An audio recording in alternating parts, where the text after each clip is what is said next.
Hi, I'm Brian with Louisiana 4-H's Youth Wetlands Program. This week, we're going to explore a local creek for macroinvertebrates.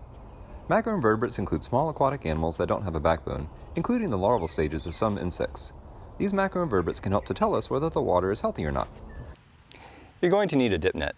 If you don't have a dip net, you can make your own using instructions from a previous Wetland Wednesdays activity called Pond Explorers. You're also going to need something to hold your macroinvertebrates in. Today I'm using an old tote, but any large container will do. I've also got an egg carton here, and I'm going to use this egg carton to separate my macroinvertebrates as I explore them. And I've got a couple of spoons that'll help me scoop them up so I don't damage them.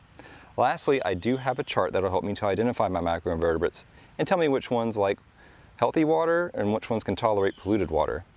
You may also want a magnifying glass if you have one. It'll help you to see everything a little bit easier.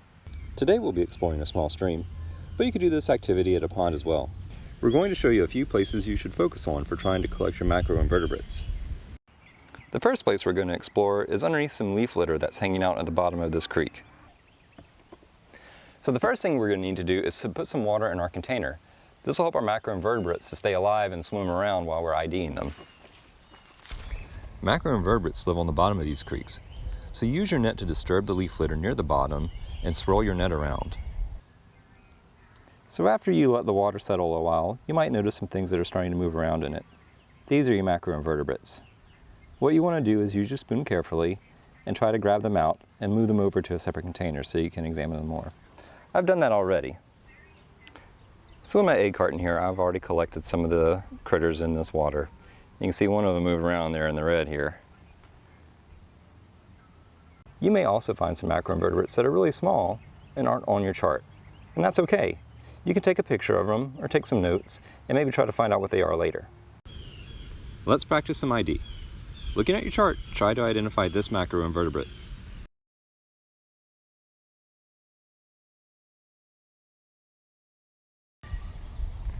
This organism kind of looks like a worm, but if we look closely, we'll see that it has a head.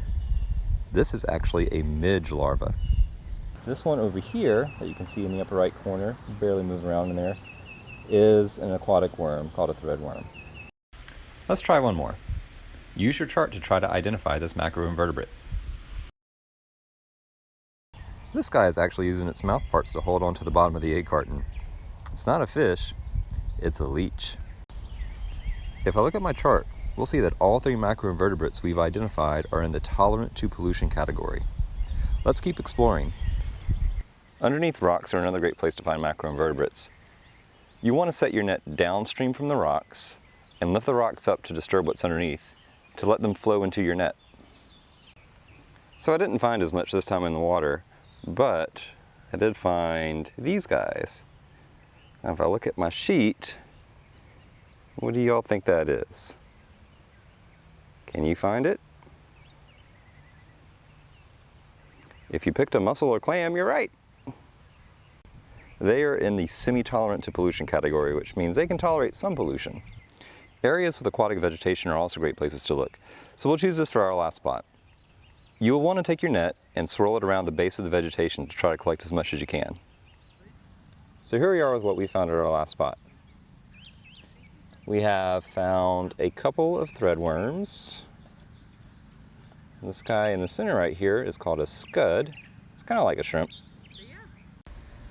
And then we have the exoskeletons of some mosquitoes and a caterpillar from the vegetation. Neither of these are on the chart. All right, let's tally everything up. Today we found 5 macroinvertebrates that were tolerant to pollution and 3 that were semi-tolerant. So what do you think this tells us? Because we didn't find any macroinvertebrates that were intolerant to pollution, it means our water body may be experiencing some problems. However, we should be careful about making judgments. We only collected from 3 different spots on one day. In order to make a better judgment, we really should collect more data. Luckily, this is an activity you can do over and over again and start to compile a better set of data that's really powerful that you can use to make better judgments. Next week, we'll explore another way that you can collect data about your local water body's health and what actions you can take to help make it healthier. See you next Wednesday.